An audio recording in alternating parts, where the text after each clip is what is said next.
पूर्ण परमात्मा पाप कर्म दंड को भी काट सकता है। अभी तक जिस भी संत व महापुरुष से मिले उन्होंने यही बताया कि पाप कर्म फल भोगने से ही समाप्त होगा। वो प्रभु कौन है जो पाप कर्म को काट देता है, वो काल के बंधन से छुड़वा देता है। उसका क्या नाम है, पूजा की विधि क्या है? कृपया अवश्य सुनिए जगत गुरु तत्वदर्शी संत रामपाल जी महाराज के अमृत वचन।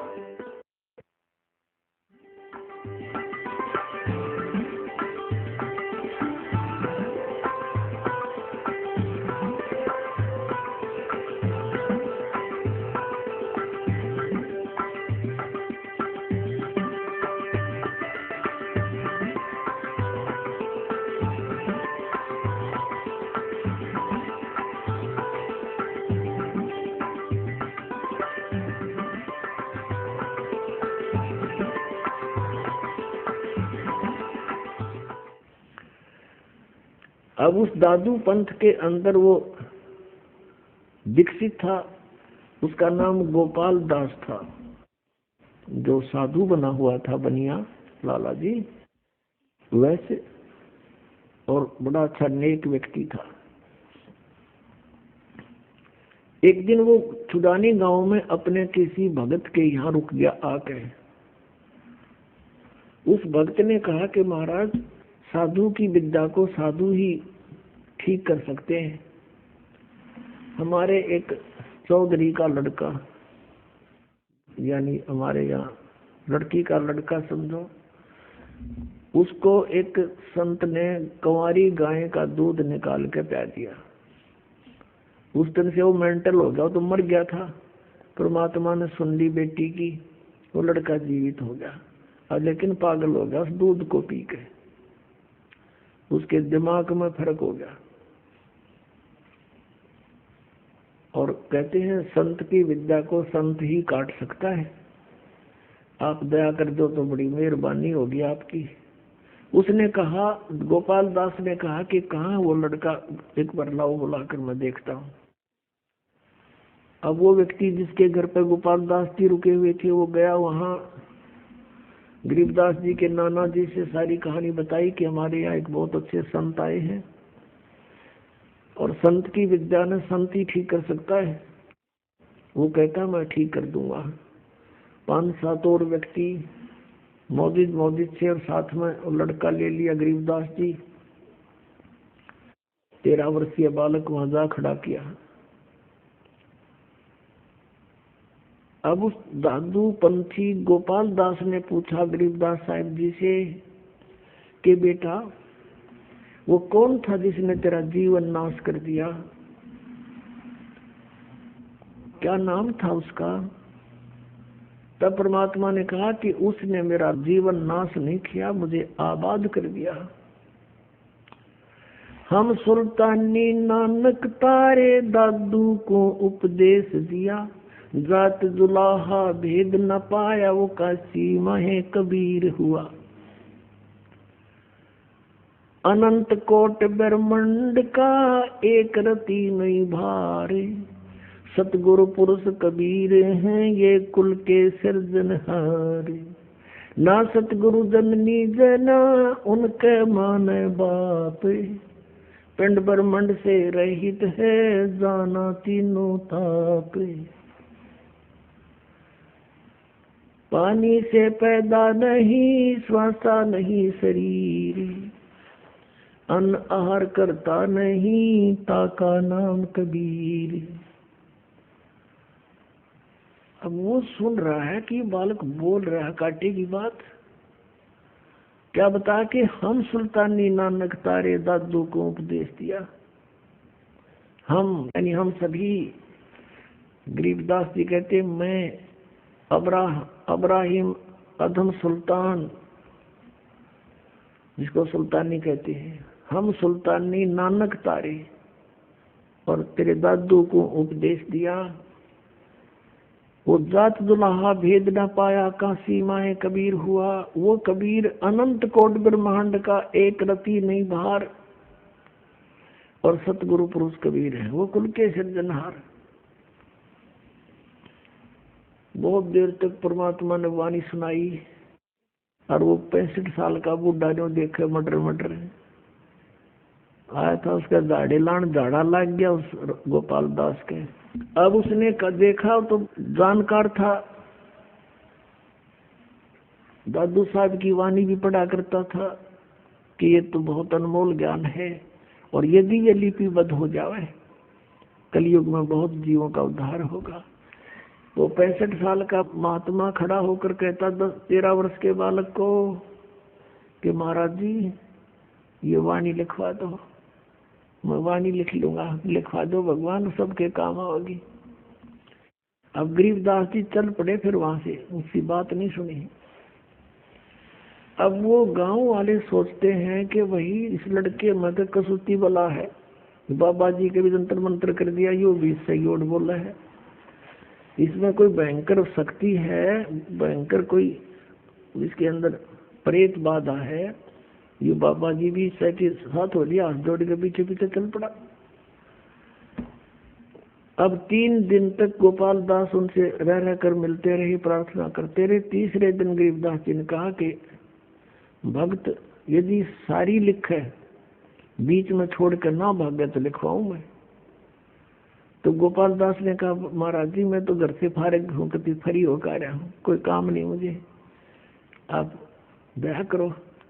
परमात्मा ने कहा ले आ कागज और कलम अपनी। अब गरीबदास जी के एक बेरी का बाग था, बेरी बड़बेरिया का बाग था, उसमें एक जंडी का पेड़ था। वहाँ उस समय ऐसे ही हुआ करते थे, रेगिस्तान टाइप से था वो क्षेत्र। पहले जंडी के पेड़ बहुत हुआ करते थे, जैसे आजकल राजस्थान में होते, इस तरह की स्थिति थी। तो वहां बैठकर जंडी के पेड़ के नीचे गरीबदास जी बोला करते थे, गोपाल दास दादू पंथी लिखा करते थे। उसमें लिखा कि 6 महीने तक ऐसा वो लिखते रहे, तो तब ये ग्रंथ, ये वाणी लिखी गई। और भी फिर कभी कभी मूड माकर बोलते थे, वो चलते फिरते वो भी लिख लिया करता था, उसके साथ रहने लगा कुछ दिन। तो फिर वही बोला हुआ आंखों देखा हाल ऊपर का जो गरीबदास जी ने परमात्मा के साथ जाकर देखा था, वो आंखों देखा अपनी इस अमृत वाणी में लिखा है। अपने आत्मा सत्संग का जो उद्देश्य होता है उसमें परमात्मा के विषय में जानकारी होती है, और परमात्मा को पहचानना कि कौन है परमात्मा और कैसा है भगवान और कैसे मिलता है, वो कहाँ रहता है, ये 4 वस्तु क्लियर होनी चाहिए तो सत्संग है। नहीं तो भगवान की प्रभुता के गुण, महिमा के गुण कितने गा लो, जब तक भगवान मिला नहीं तो उनकी महिमा करते रहने से हमें लाभ क्या होगा। जैसे बिजली के गुणों का ज्ञान है, बिजली पंखा चलाती है, बल्ब जगाती है, बड़ी बड़ी फैक्ट्रियों को चलाती है, और नीचे से जल निकाल देती है, आटा पीस देती है, पशुओं का चारा काट देती है, कट कट कट करके।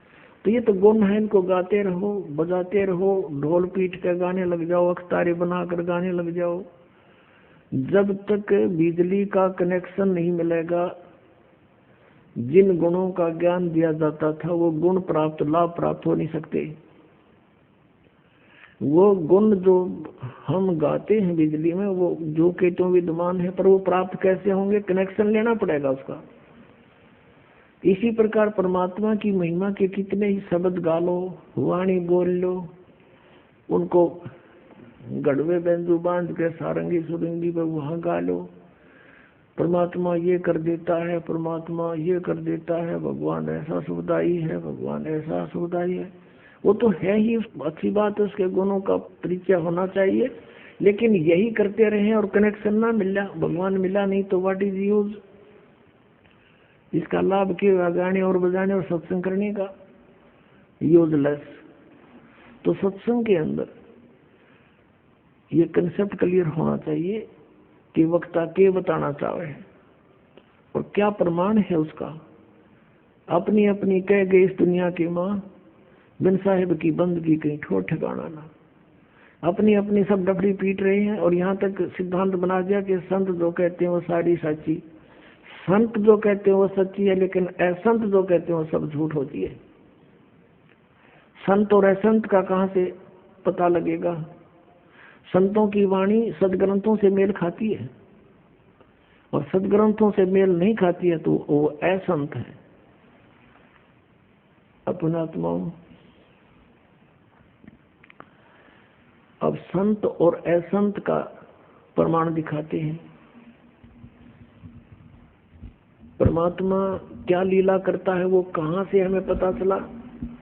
अब हमने आदरणीय गरीबदास साहिब जी या आदरणीय नानक साहिब जी या अन्य आदरणीय संतों की जो वाणी है वो तो हमने कभी सुनी नहीं थी,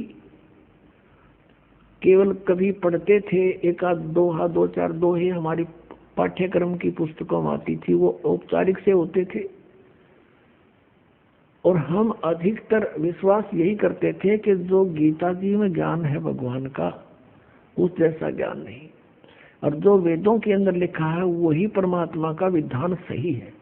लेकिन वेदों को कोई समझ नहीं पा रहा, वो संस्कृत भाषा में। पवित्र हिंदू समाज के अंदर कोई यूं कहने वाला नहीं है व्यक्ति कि वेद गलत है, लेकिन अब काल ने नास्तिक बनाने था, इसलिए एक पंथ खड़ा कराया है राधा स्वामी, और उसी पंथ से निकला है धन धन सतगुरु सच्चा सौदा सिरसा, उसी से निकला है मथुरा के अंदर जय गुरुदेव पंथ, उसी से दिल्ली में सावन कृपाल मिशन, उसी से आगरा से चला है वो शिवजाल जी से चला था, और वही व्यास के अंदर। ये क्या कहते हैं कि हमारे गुरुओं का ज्ञान वेदों और गीता से भी ऊपर का है। हमने वेदों और गीता की आवश्यकता नहीं, इन्होंने ये और बैठाना शुरू कर दिया। अब पहले थोड़ा सा उनके गुरुओं का ज्ञान दिखाते हैं वो वेदों से कितना उत्तम है। एक पुस्तक है सारवचन राधा स्वामी वार्तिक, और ये लगभग 150 वर्ष पहले की बोली हुई वाणी है। इन्होंने लिख रखा पहले से ही अमृत वचन समझ के, और आज तक ये राधा स्वामी में इतना लाखों करोड़ों की संख्या में अनुयायी वहां बैठे हैं बेचारे, हमको इन्होंने समझ में नहीं आई। यो गुग्गू बोल के था, यो शिवजाल जी के वचन सुनाया करता। देखो अब दिखाते हैं आपको। ये है सारवचन राधा स्वामी वार्तिक, एक पुस्तक है, प्रकाशक हैं जगदीश चंद्र सेठी, सेक्रेटरी राधा स्वामी सत्संग व्यास, डेरा बाबा जयमल सिंह, पंजाब।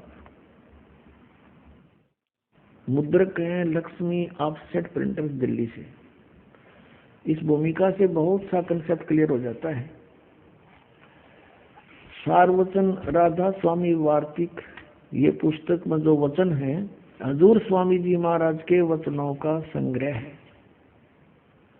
पहले स्पष्ट हो गया बात कि सारवचन राधा स्वामी वार्तिक पुस्तक में हजूर स्वामी जी महाराज के वचनों का संग्रह है। शिवदयाल जी फाउंडर ऑफ द राधा स्वामी पंथ के विचार हैं ये वचन सत्संगों अन्य चर्चाओं के दौरान सत्संगियों ने नोट किए थे। स्वामी जी महाराज के परम धाम से धारने के कुछ वर्ष बाद इनका संग्रह करके पुस्तक के रूप में छपवाया गया। सन 1902 में बाबा जयमल सिंह जी महाराज ने सारवचन राधा स्वामी वार्तिक को पहली बार गुरमुखी लिपि में छपवाया। प्रस्तुत पुस्तक उसी प्रथम गुरमुखी संस्करण के अनुसार है और अब इसका हिंदी संस्करण प्रकाशित किया जा रहा है। 1902 को आज 2012 हो गए, 110 वर्ष हो गए। इस अड़ंगे न पढ़ते ने और छाती कलाएं बैठे बोड़ी आत्मा एक परम धनी के वचन जान के। अब देखो, अब स्वामी जी महाराज कौन है? स्वामी जी महाराज का शुभ नाम सेठ शिवदयाल सिंह जी था।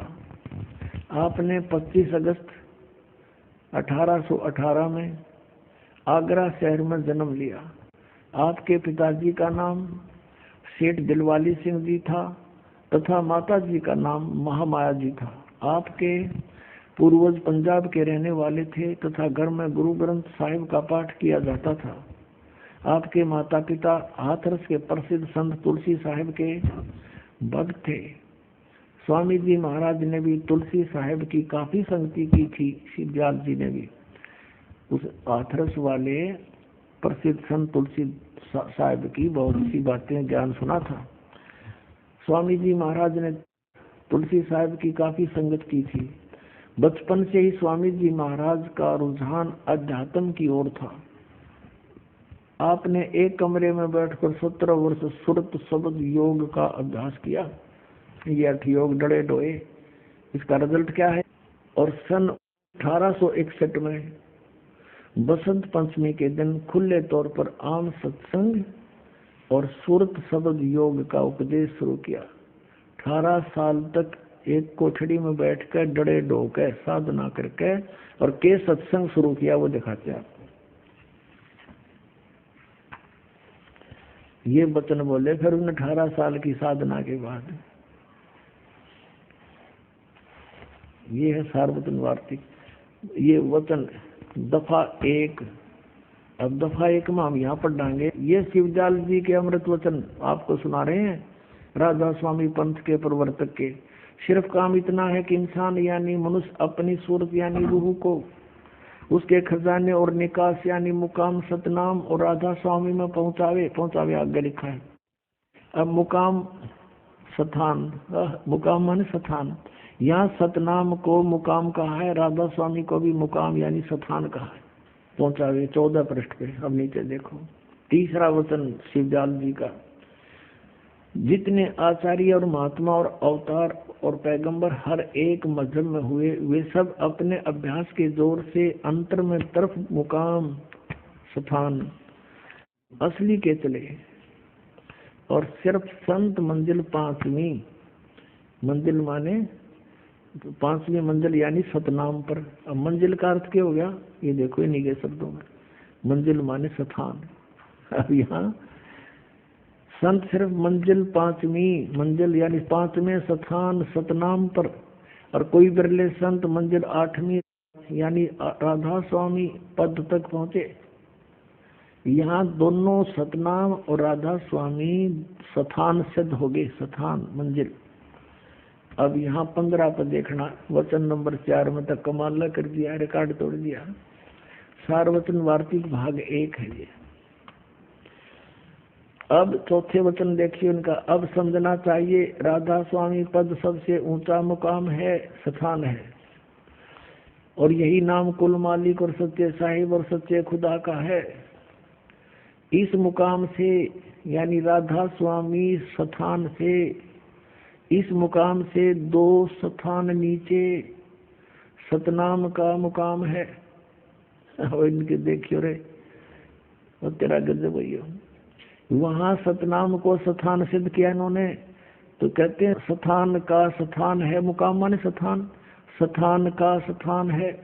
बालक भी ना बोल रहा, ये वचन जिनके परम धनी बोल रहा है।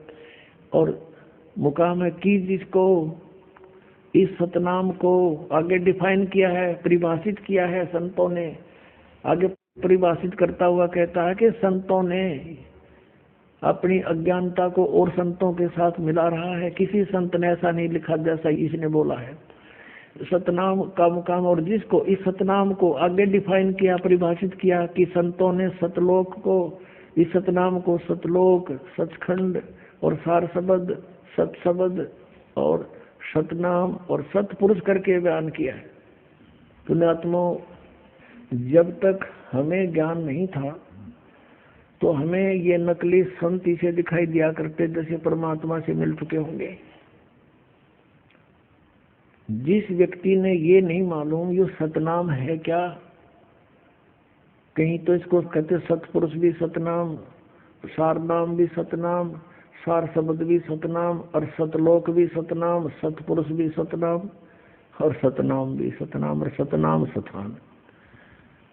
बताओ इन कहाँ से रोए। आगरा से श्री शिवदयाल जी जो राधा स्वामी पंथ के प्रवर्तक हैं, उनके सीधे से माने जाते हैं श्री जयमल सिंह जी, जिन्होंने ब्यास में डेरा स्थापित किया। और जयमल सिंह जी के सीधे से श्री सावन सिंह जी, और श्री सावन सिंह जी के शिष्य कौन कौन, श्री बलोचिस्तानी शाह मस्ताना, श्री खेमामल जी, जिन्होंने सच्चा सौदा सिरसा का डेरा स्थापित किया।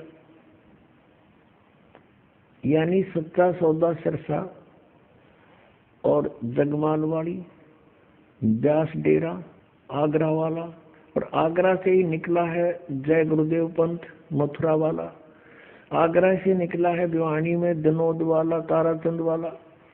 ये सभी श्री शिवदयाल जी के विचारों का ही एक प्रवाह है, यही विचार सबके अंदर विद्यमान है। अब श्री सावन सिंह जी में क्या ज्ञान था? श्री सावन सिंह जी का शिष्य था बलोचिस्तानी शाह मस्ताना, तो वो ज्ञान उनके पास भी वही है। और सावन सिंह जी के शिष्य थे कृपाल सिंह जी, जिन्होंने दिल्ली में छतरपुर में एक नारा अलग से अपनी मनमुखी वहां साथ कर दिया डेरा चालू। और उस कृपाल सिंह का ही एक शिष्य ठाकुर सिंह जी अपने आप मनमुखी लग गया, अलग से करोड़ों लाखों जीवन वो बर्बाद कर गया। काल ने ये सारे दूत भेज दिए कि बट्ठा बैठा दे पुण्यात्माओं का, ये भक्ति के योग रहे नहीं और की सुने नहीं, इनको परम धनी मान के इनके चिपक रहे हैं। अब पता चलेगा किसे परम धनी थे, फिर आप बुद्धिमान समाज है, आंखों देखेगा प्रमाणों को, आप भाग होगा वहां से छोड़कर। कबीर साहब कहते हैं जब ज्ञान हो जा और पता लग जा हम कहाँ जा रहे हैं, कैसे जीवन व्यर्थ कर रहे हैं गंदे लोग के अंदर, और गलत साधना कर रहे हैं गलत गुरुओं के पास बैठकर, उसमें इस प्रकार फड़क कर भाग लेना चाहिए, वहां से उतर जाना चाहिए। जैसे क्या बताते हैं कबीर, डूबे थे पर उबरे, गुरु के ज्ञान चमक, और बेड़ा देखा जर्जरा, उतर चले फड़क। जैसे कहते हैं हम उस गलत गुरुओं के ऊपर आश्रित होकर के ऐसे थे जैसे लोक वेद से ज्ञान सुनकर जो साधना कर रहे थे वो तो डूबन वाली थी। जैसे नौका जा रही हो दरिया से पार करने के लिए और उसमें पानी भरने लगा हो, देखा हो ये टूटी फूटी है, और साथ में दूसरी नौका अच्छी आकर खड़ी हो जाए और वो कहे कि देखो तुम डूबोगे, ये तो टूटी हुई नौका है, इसमें आ जाओ फटाफट। तो क्या बताते हैं कबीर साहब, इस तरह आपने क्रिया करनी है, फिर जब पता लग जाए कि मार्ग ठीक नहीं, दूसरे मार्ग को इस प्रकार तुरंत चेंज करे। डूबे थे पर उबरे, गुरु के ज्ञान चमक, चमक माने में एकदम बहुत चौकस होना कि कैसे कह दिया हम डूबेंगे। जैसे दास बता रहा है कि ये ज्ञान गलत है, ये साधनाएं गलत है, राधा स्वामी पंथ के 500 नाम काल के हैं, तो इनको कुछ तो फड़क होनी चाहिए, ये क्यों कहा? तो क्या बताते हैं, डूबे थे पर उबरे, गुरु के ज्ञान चमक, और बेड़ा देखा दरदरा। पहले बेड़ा होता था, नौका नहीं होती थी, एक बेड़ा बनाते थे लकड़ के, पतले पतले हल्के लकड़ों का फूस फास उस पर रख ऊपर का, और उस पर बैठकर दरिया पार करते थे, उसको बेड़ा कहा करते थे। तो कहते हैं वो बेड़े जिस पर हम बैठे थे वो टूटा फूटा था, डूबने वाला था, और साथ में देखा दूसरा बढ़िया बेड़ा आ गया, उसने कहा कि तुम डूबोगे। तो कहते हैं बेड़ा देखा दरदरा, यानी कंडम डुबोन वाला, तो उतर चले फड़क। फड़क माने लो छम दे ही, एक सेकंड में दूसरे पर छलांग लगा देना। तो इस तरह आपने अब अपनी जान बचानी है, इन झूठे गुरुओं से वापस आना है। अब जिनको सतनाम का पता नहीं और वो परम धनी, उनको परम धनी के सतनाम 2 अक्षर का है, एक ओम और दूसरा तत् सांकेतिक के दास बताओगा, वो है सतनाम। उस 2 अक्षर के नाम से पार होगा। और इन्होंने स्वयं ही लिखा है, श्री सावण सिंह जी ने संत मत भाग प्रकाश 4 में 261 पृष्ठ पे के गुरु ग्रंथ साहिब गुरु नानक देव जी की वाणी का हवाला लिया है कि सोई गुरु पूरा कहावे जो 2 अक्षर का भेद बतावे। जे तू पढ़ा पंडित बिन 2 अक्षर 2 ही नावा, प्रणवत नानक जे कर सत समावा। अब सुनाएंगे आपको। अब पहले ये दिखाते हैं, सतनाम क्लियर करते हैं कहाँ तक बेड़ा गर्क हो रहा है सतनाम को प्रेम कर। देखिएगा, संत मत प्रकाश भाग 3 श्री सावण सिंह जी के प्रवचनों का संग्रह है। ये है श्री सावण सिंह जी का स्वरूप। श्री हजूर महाराज सावण सिंह जी के सत्संगों का संग्रह। अब देखना, ये सारे एक कुएं की बांग पी रहे थे। प्रकाशक हैं जगदीश चंद्र सेठी, सेक्रेटरी राधा स्वामी सत्संग व्यास, डेरा बाबा जयमल सिंह पंजाब। और ये गोपसेंस पेपर लिमिटेड यहाँ से छपा है, मुद्रक यहाँ के। इसके 102 पृष्ठ पर आपको दिखाते हैं, 102 पृष्ठ पे ये संत मत प्रकाश भाग 3, यहाँ देखना।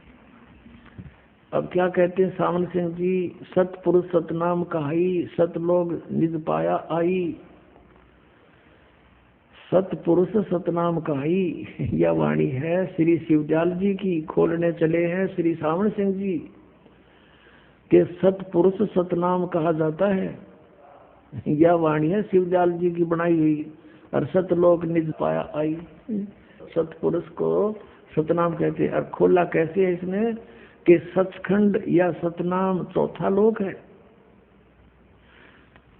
अब यहाँ सतनाम को ये सतलोक कह रहे हैं, चौथा सतनाम यो चौथा लोक है। अब देखो 106 पृष्ठ पे, ये 106 पृष्ठ पे यहाँ कोई सत्संगी ने जिक्र किया, हजूर जहाँ राम नाम का जस महिमा होता हो। तो सावन सिंह जी ने कहा, कौन से राम का जिक्र कर रहा तू? कौन से राम का जस? वही सत्संगी, क्या राम बहुत सारे हैं? महाराज जी सावन सिंह जी कहते हैं राम 4 हैं। आपका इशारा कौन से राम की तरफ है? अब 107 पृष्ठ पर वही सत्संगी, हजूर चारों राम खोल कर बताइए। महाराज जी फिर सावन सिंह जी लगे बताओ, एक राम दशरथ घट डोले, एक राम घट घट में बोले, एक राम का सकल पसारा, एक राम त्रिभुवन से न्यारा। ये वाणी तो कबीर साहब की। और खोलने चले हैं कौन? सावन सिंह जी। पहला राम राजा दशरथ के बेटे जो त्रेता युग में हुए अवतार थे, आए और अपनी ड्यूटी अदा करके चले गए, लेकिन अब हमें नहीं मिल सकते, हमारा काम नहीं कर सकते। दूसरा राम मन है जो घट घट में व्यापक है। तीसरा राम ब्रह्म है जो सारी त्रिलोकी को पैदा करता है, पालता और नाश करता है। और चौथा राम सतनाम है, ये असली राम है। वाह रे देवताओं, इनका सतनाम मना समझ हमारा। वहां तक कहते हैं सतनाम सचखंड चौथा लोक है, और यहाँ सतनाम असली राम है। पुण्यात्मा, ये 5 नाम काल के जाप करते थे, 5 नाम काल के।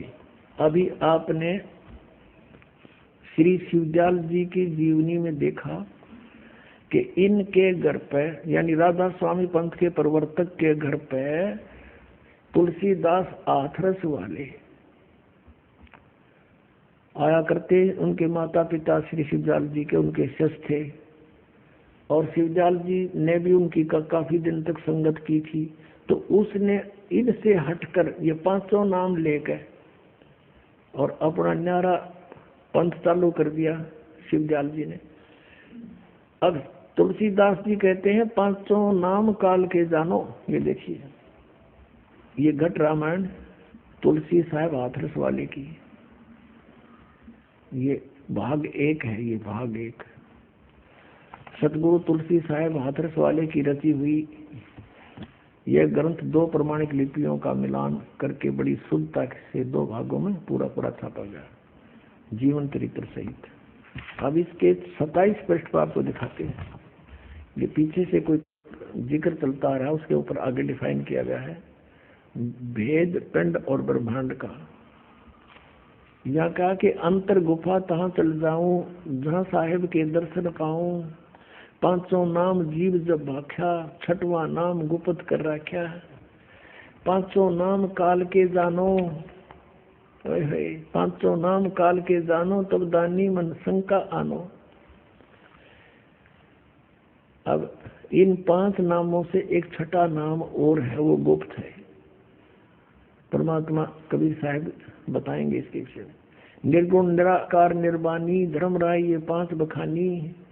जीव नाम निज कहे विचारी, जान बूझ दानी झकमारी। जीवचन दानी सुनो विधि बात हमारी, हम चले जाऊं पुरुष दरबारी। सुरत नृत्य ले लोक सिधाऊं, आदि नाम ले काल गिराऊं। इन 5 नामों से अलग है ये आदि नाम। और सत नाम ले जीव उबारी, अस्तल जाऊं पुरुष दरबारी। पुरुष माने सतपुरुष के दरबार में ऐसे जाऊंगा, सतनाम ले जीव उबारी। ये सतनाम 2 अक्षर का है और आदि नाम इससे अलग है, ये सार नाम है। इस सतनाम के 2 अक्षर का और ये 1 अक्षर का, ये तीनों मिलकर 3 होते ओम तत्, तो ये सतनाम है। और सत्य आदि नाम यानी सार नाम। अब तुलसी साहेब हाथरस वाले तो कहते हैं 500 नाम काल के हैं, इनसे अलग है मोक्ष का मंत्र है सतनाम, वो 2 अक्षर का है। और आदि नाम भी तीसरा है, वो सार नाम है। इनसे 3 नामों से मोक्ष होगा। और वो इनके पास है नहीं, राधा स्वामी वालों के पास, जय गुरुदेव वालों के पास, मथुरा वालों के पास, और धन धन सतगुरु वालों के पास। धन धन सतगुरु सच्चा सौदा सिरसा वालों ने थोड़ी चतुरता दिखा दी। उन्होंने किसी ने टोक दिया कि तुम 500 नाम काल के जाप कर रहे हो, उन्होंने तुरंत बदल लिए नाम के नाम बना लिए सतपुरुष, अकाल मूर्त, सबद स्वरूपी राम। बता ये फूटे बाल हमारे ऐसे मिल गए तारण हारे। अब सतपुरुष कहो, सत अकाल मूर्त कहो, शब्द स्वरूपी राम कहो, ये एक ही उस परमेश्वर की महिमात्मक शब्द है। सतपुरुष जो सत्य कभी समाप्त नहीं होता, अविनाशी प्रभु। अकाल मूर्त जिस साकार परमात्मा की कभी कभी नाश ना हो, कभी उसका काल नहीं आवे, अकाल मूर्त यानी अविनाशी परमात्मा। शब्द स्वरूपी राम परमात्मा शब्द रूप में है, यानी वो शब्द अविनाशी है, कभी नाश नहीं होता, तो इसका शब्द स्वरूपी राम का भी अविनाशी राम।